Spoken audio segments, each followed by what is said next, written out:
जय श्री कृष्णा। कैसे हैं आप सब लोग। 2025 स्टार्ट होने वाला है तो हमारी राशि पे किस तरह से प्रभाव पड़ेगा, सभी ये जानना चाह रहे हैं कि 2025 हमारे लिए कैसा जाएगा। तो आज जो हम बात कर रहे हैं कर्क राशि वालों के लिए ये 2025 कैसा जाने वाला है। देखिए, ये राशिफल स्टार्ट करने से पहले जैसे मैं हमेशा बताती हूँ, ये राशिफल आप चंद्र राशि के अकॉर्डिंग देखिए। तो चलिए स्टार्ट करते हैं। देखिए, पहले जो सबसे महत्वपूर्ण घटना होने वाली है, यानी कि ये जो साल है ये कुछ विशेष इसलिए है क्योंकि चार बड़े ग्रह राशि परिवर्तन करेंगे। पहले तो गुरुदेव जो बृहस्पति देव हैं वो राशि परिवर्तन करके मई में चले जाएंगे, वो मिथुन राशि में, वृषभ राशि यानी अपनी शत्रु राशि को छोड़ के। शनिदेव भी राशि परिवर्तन करेंगे और ये चले जाएंगे मीन राशि में, अपनी मूल त्रिकोण राशि कुंभ राशि को छोड़ के अप्रैल में। राहु केतु का भी राशि परिवर्तन होगा। राहु जाएंगे मीन राशि से निकल के कुंभ राशि में, यानी कि कुंभ राशि से निकल के शनिदेव तो चले जाएंगे मीन राशि में, और मीन राशि से निकल के राहु चले जाएंगे कुंभ राशि में। और वहीं केतु का भी साथ में होता है तो वो जाएंगे सिंह राशि में। तो ये चार जो बड़े ग्रह हैं जो काफी दिनों बाद राशि परिवर्तन करते हैं, उनका राशि परिवर्तन इस साल होगा। तो ये जो परिवर्तन है आपके लिए किस तरह से विशेष होने वाला है, चलिए स्टार्ट करते हैं। पहले लेते हैं आपका स्वास्थ्य।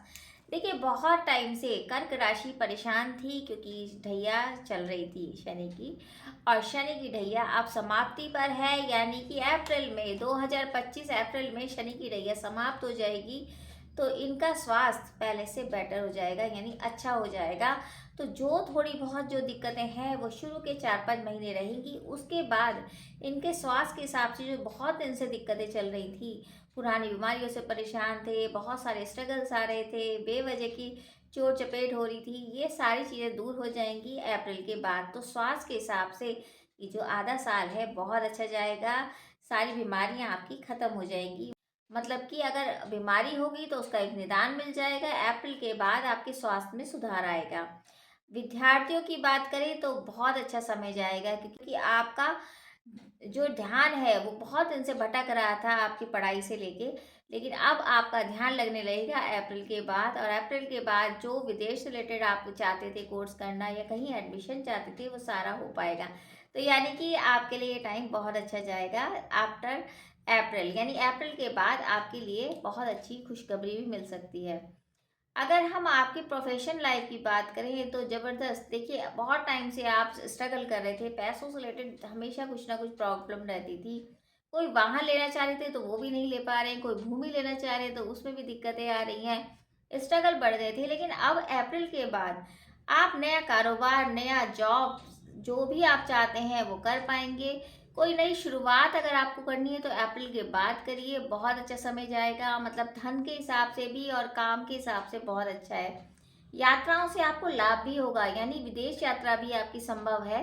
अप्रैल के बाद बहुत सारी तरक्की आपको मिलेगी। बिजनेस में काफ़ी मुनाफा हो सकता है।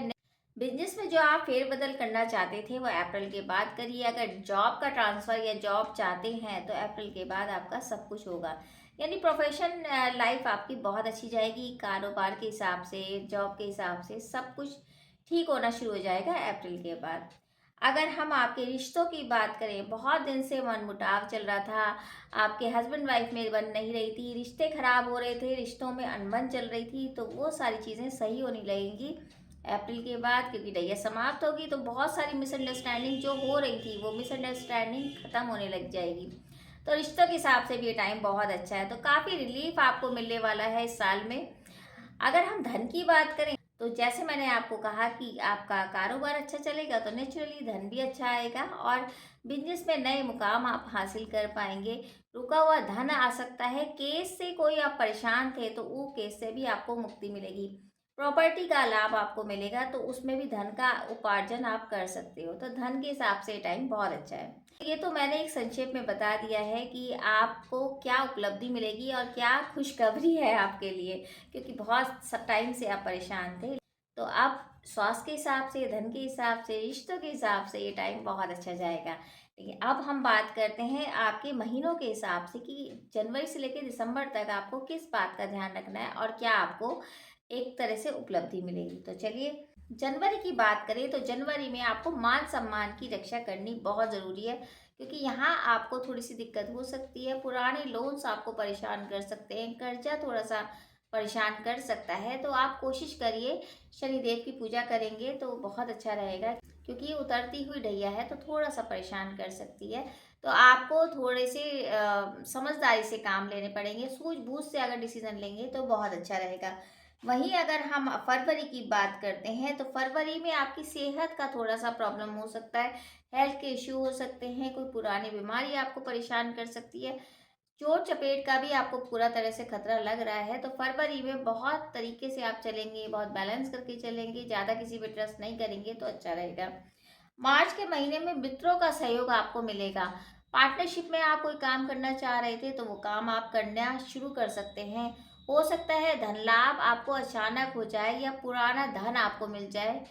अगर अप्रैल की बात करें तो पुराने केस से आपको मुक्ति मिलेगी, और वैसे भी शनि की ढैया समाप्त होती हुई जा रही है अप्रैल में, तो पुराने केस से मुक्ति मिलेगी, धन का एक नया स्रोत मिलेगा, कारोबार आप नया कर सकते हो, नई जॉब का आपको योग बना हुआ है।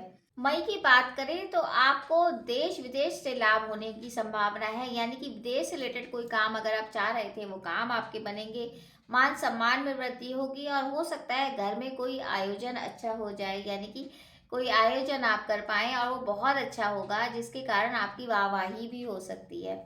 जून की बात करें तो पशुपालन से अगर आप कोई काम करते हैं या कोई एग्रीकल्चर से रिलेटेड कोई भी काम करते हैं तो उसमें आपको बहुत तरक्की होती नज़र आ रही है। और अगर बहुत टाइम से कोई आप नई शुरुआत चाहते थे तो जून के महीने में आपकी होगी, यानी जून का महीना नई शुरुआत के हिसाब से बहुत अच्छा रहेगा। जुलाई में लेकिन हेल्थ के इश्यू हो सकते हैं, आप बहुत ज़्यादा काम करने की वजह से थक सकते हैं, जिसके कारण आपके हेल्थ इश्यू हो सकते हैं, तो थोड़ा ध्यान दीजिए। अगस्त में धार्मिक यात्राओं से आपको लाभ मिलेगा और माता पिता का पूर्ण तरह से सहयोग मिलेगा। हो सकता है कि कोई नया व्यापार में आप फेरबदल करें या कुछ नई शुरुआत करें, जहां से आपको धन का एक तरह से लाभ हो जाए।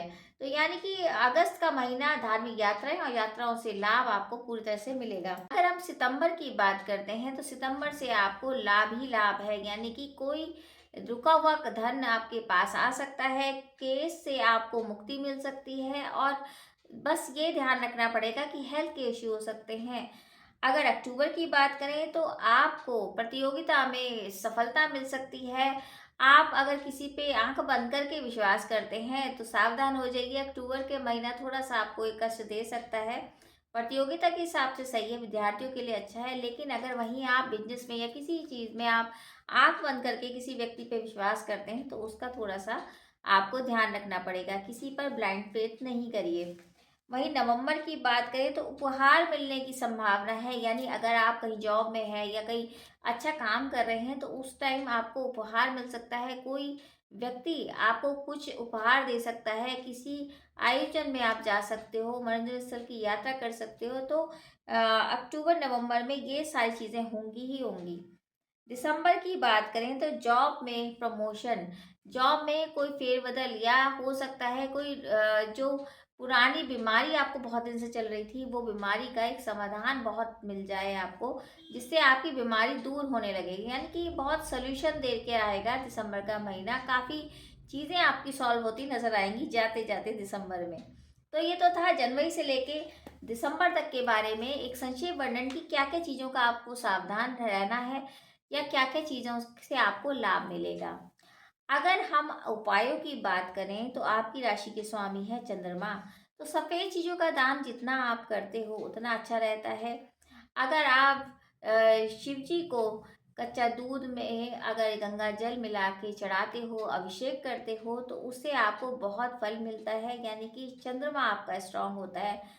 और अगर कहीं बाहर जाते हैं या वैसे भी आप डेली अगर माता जी के चरण स्पर्श करते हैं तो वो बहुत अच्छा रहता है, आपका चंद्रमा स्ट्रांग होता है।